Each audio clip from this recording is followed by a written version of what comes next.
So I'm back.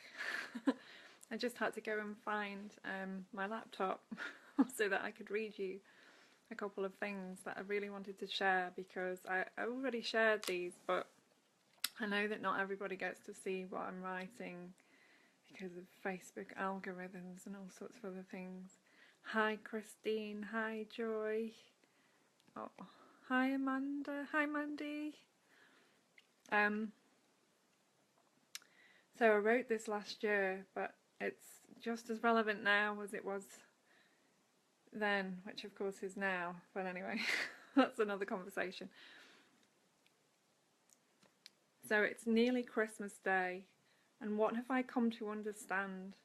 Christ consciousness is now here.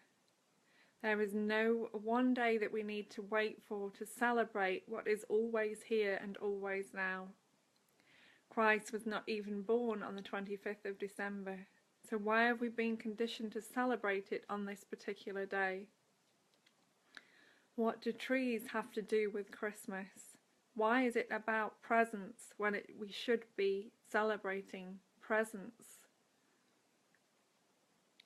That's what Christ was an embodiment of, after all. How come it's the one day in the year when many people get to spend time with their family, the one day of the year that can bring so much suffering and sadness to those who can't?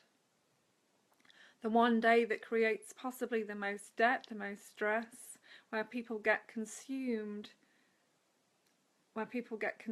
mind and body by consumerism. Every day is here to be celebrated. Every moment of every day is precious. If you are here today, then you've been given a gift of life, presence, and an opportunity to awaken to your true nature. The ascended masters such as Buddha, Christ, Babaji, Osho, and many more, others, are all now here. Their essence, the truth of being, including Christ's essence, is available to you now. Let's celebrate every day. Let's love each other every day. Let's honor each other with presence every day. Don't delay for anything. Don't allow anything to get in the way of what's important to you. And don't wait for permission from anyone, including society, to show those you care about how much you care. Let's stop worshipping consumerism and start worshipping each other with presence. And I've written peace and blessings at the end of that. And now I just want to share with you a message for 2017 that I wrote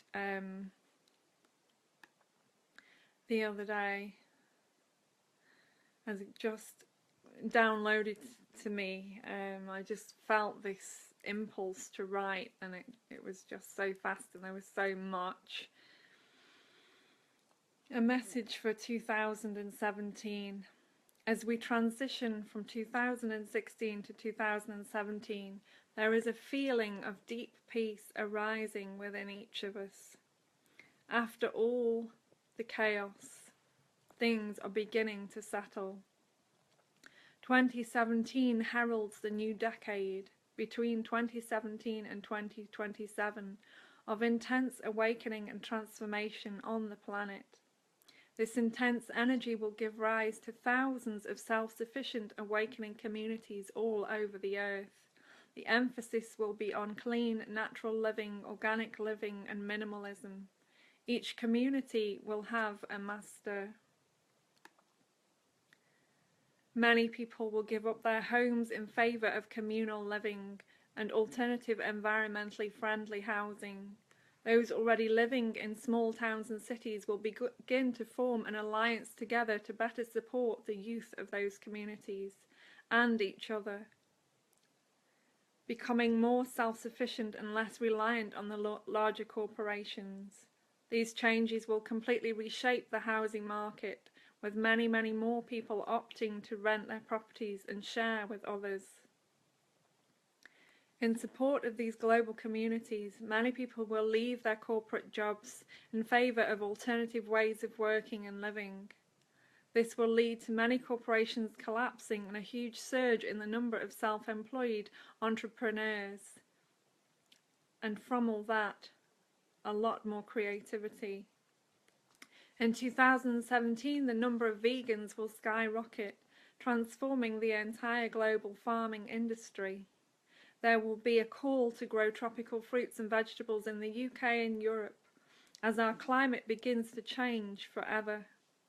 Part of the reason for this is the sheer number of people now becoming sensitive to various foodstuffs, especially dairy, wheat, gluten, rice, milk products, and now also eggs. And there are others too. Mother Earth is now calling to each and every one of us to take loving, compassionate action for our own survival and hers. But not only that, for the biggest leap in our evolution that is about to take place over this coming decade. There will be a big rise in the number of shamans on the planet as many people become initiated into the ways of the land and the spirit of the earth by the elders already here. These shamans will go on to be founding members of many of these new global communities, and they will teach their communities the wisdom and knowledge that they have received through their own training. Over this next decade, there will be a huge rise in the number of people practicing meditation, Reiki and yoga. All of these practices will be a focal point of every community and help bring peace, love and connection back into all the towns and cities across the globe. Meditation will be widely accepted and become a type of religion in its own right. This signals a move away from traditional religions and into a global one. This global religion will be less about conformity and more about inner freedom and expression. These new forms of meditation that will arise through this will change the way we communicate with each other. It will literally rewire our brains to completely new ways of interacting with each other, sharing and intimacy. There will be a dramatic rise in polyamory as communities are built and the entire structure of the family is reconstructed. People will feel so much love in their hearts they will not be confined to sharing it with one or two people. This will be an incredibly supportive environment for the children of this coming decade, and they will benefit greatly from the teachings of the community. We will see a decrease in the number of people going to war and getting involved in conflict, as we all begin to align with the center of our being, our heart chakra, and live from a deeper awareness, the awareness of oneness. There will continue to be a steady growth in the number of women's circles and gatherings as the divine feminine continues to rise up within each and every one of us, men and women included.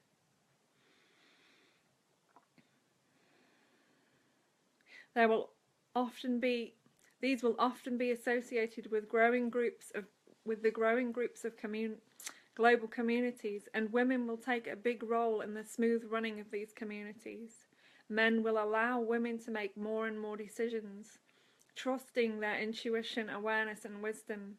At the head of each of these global communities will be a couple that have been divinely guided together for the purpose of creating that sacred space. These couples will be of the highest integrity with an inner knowing of service to humanity. They will have much training in many different healing arts, and they will often both be shamans. 2017 will provide us all with more opportunities to realize our strength, infinite nature, wisdom, and our individual and collective power, as we gather together in unity groups throughout the globe for the incredible evolutionary leap of mankind. Be warriors of love and masters of the mind. Thank you all for listening. Much love and many blessings. And I would like to say also thank you for all of your support, and thank you for giving yourselves these spaces every day that we've been sharing together in the mornings and afternoons. Thank you for committing yourselves to meditation, to opening your hearts and minds to what is possible, and to being dedicated and devoted to truth. So thank you to all of you, every single one of you on my Facebook, all those that I've met, all those that I've yet to meet, all you beautiful divine reflections of oneness of God. Thank you for being. And remember that your uniqueness is needed. You're here in your form because you have a purpose. And together we are going to dream a more beautiful world. Together we are going to create a more beautiful world, a more peaceful world, a more joyful world, a more loving world and compassionate world. And we must start with ourselves. We must start with ourselves. And we can work together to create that we want to see. So thank you everyone for tuning into this second gathering this evening. And there's another one on my timeline where I read from the autobiography of a yogi. I read a beautiful passage that Paramahansa Yogananda had written, and I've shared that. And that really does detail the magic and the possibilities that we can create together. So let's stay focused on love and the magic. Much love to you all. Many, many blessings, and thank you, and I hope to meet a few more of you in 2017. And if you're just tuning in now, there's a couple of readings in this gathering. A message for 2017 and a message for Christmas, or Christ consciousness as I'm now calling it. So much love, and Om Shanti and Namaste to you all. Thank you.